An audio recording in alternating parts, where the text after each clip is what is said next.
A EPG já tem demonstrado ao longo dos últimos anos a sua excelência em ensino e pesquisa, e como resultado disso, nossos professores e alunos têm pesquisado e publicado nas melhores revistas nacionais e internacionais. Como prova disso, tem sempre professores aí do nosso corpo docente dando entrevistas e impactando de fato as políticas públicas, as decisões estratégicas das empresas e dos governos.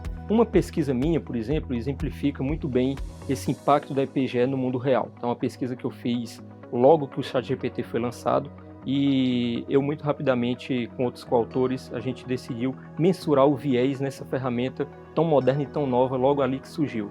E utilizando alguns métodos e ferramentas econométricas, eu diria até bem simples, mas com uma ideia pouco inovadora ali para a época, a gente conseguiu identificar que o viés do ChatGPT tinha uma determinada direção e uma determinada magnitude. Pouco mais de 5 dias já tinha aparecido em mais de 170 mídias internacionais. Tá? Então, assim, aí é um exemplo clássico de quando um artigo bem publicado, com uma ideia original e num tema relevante, obviamente, tem a capacidade ali de impactar de fato a sociedade e a vida das pessoas.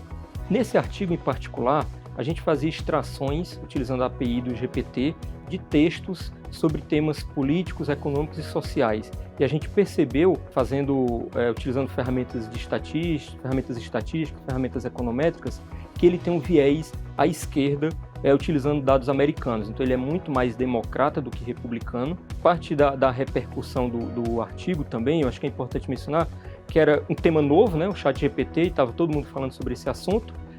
Adicionalmente, a gente utilizou uma ferramenta simples, que era a ferramenta estatística, eu diria, básica, com aluno de graduação e mestrado, são ferramentas da nossa pesquisa diária aqui da EPGE, mas adicionalmente vai aí num tema que também é um tema quente na sociedade atual, que é a polarização política. Tá? Então, esse artigo ele condensou aí 3 características que fazem com que, eu diria, ele tivesse essa repercussão tão rápida, como eu falei, mais de 170 mídias internacionais, entre elas Washington Post, New York Times, Forbes e por aí vai.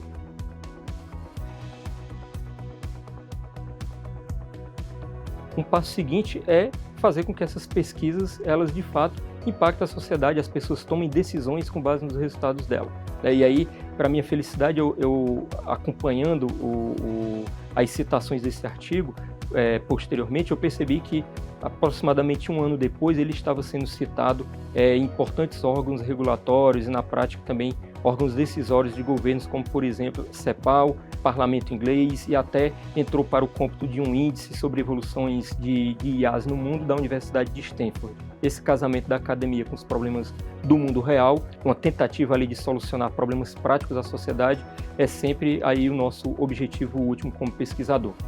Uma das perguntas que surgiu durante a circulação desse primeiro artigo sobre viés do GPT na mídia, na academia, foi uma pergunta natural. Será que esse viés é só de cunho político ou será que há também viés em outras dimensões, como, por exemplo, questões migratórias, religião, questões sobre o tamanho do Estado, questões sobre, enfim, questões das mais diversas possíveis ali no campo social, de economia e da área política. Tá? Então, isso, de certa forma, serviu de insumo para uma segunda ideia de artigo que a gente teve, e aí incorporamos também questões que sempre surgiam quando a gente apresentava esse artigo, que era pergunta até básica, eu diria, vendo o expost, que é, olha, ele tem um viés na hora de responder questionário, mas será se na hora de gerar textos e gerar imagens também há um viés?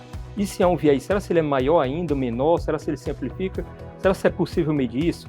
E aí isso se viu, de certa forma, eu diria, de trampolim para um segundo artigo que a gente fez posteriormente, e que a gente faz exatamente isso. A gente pega 16 temas relevantes do ponto de vista social, econômico e político, temas que certamente levam à polarização entre as pessoas, e identificou que o GPT, nesse segundo artigo nosso, também recentemente publicado, já em 2025, a gente identificou que o ChatGPT também tem um viés, na maioria desses temas, de cunho progressista.